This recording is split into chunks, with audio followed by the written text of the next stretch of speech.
আসসালামু আলাইকুম। আজকেও চলে আসলাম মুরগির মাঝখান থেকে ভিতরে।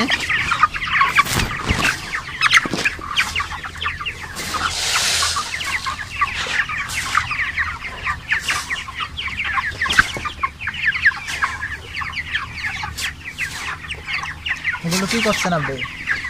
এটা হচ্ছে লেয়ার, যে নিচে যে লেয়ারটা আছে এই লেয়ারটা গিয়ে করতে করা লাগতেছে আর কি। এই লেয়ারটা নিচে যে লেয়ারটা আছে শক্ত হয়ে গেছে, ওটা পানির ওই যে একটু পানি জাতীয় পায়খানা করতেছে মুরগির, এই কারণে।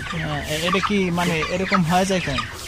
এটা ভিজে গেছে আর হচ্ছে গরমের কারণে, আর হচ্ছে যে ট্যাঙ্কির মধ্যে যে পানি দেওয়ার সময় পানি যে নিচে পড়ে এগুলো শক্ত হয়ে গেছে, এই কারণে এটা।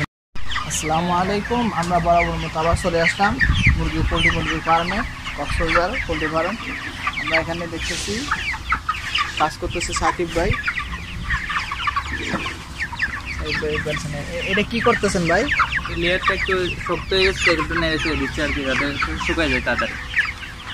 এগুলো কি শক্ত হয়ে যায়? মানে কেমন শক্ত হয়? তো অনেক শক্ত হয়ে যায়, জুতা দিয়ে প্রথমে পাও দিয়ে না ইয়া করতে হয়, কিন্তু এখন শক্ত হয়ে গেছে, এখানে পাও দেওয়া হচ্ছে না, মানে বেঞ্চা দিয়ে করা হচ্ছে।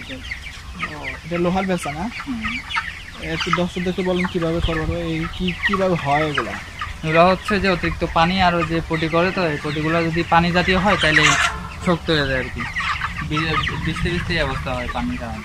আপনারা এই শক্ত হয়ে গেছে তো এই নিচে যে মাটিগুলো থাকে এগুলো কি দিয়ে করা হয়, কি দেয় এখানে মাটির মধ্যে? এগুলো হচ্ছে গাছের, ওই যে গাছের যে বড় বড় গাছের কি আছে না, গুণ বলে এগুলো আর কি। গাছের গুঁড়া? হ্যাঁ, গাছের গুঁড়া এগুলো। তারপর আর কি দেওয়া হয়?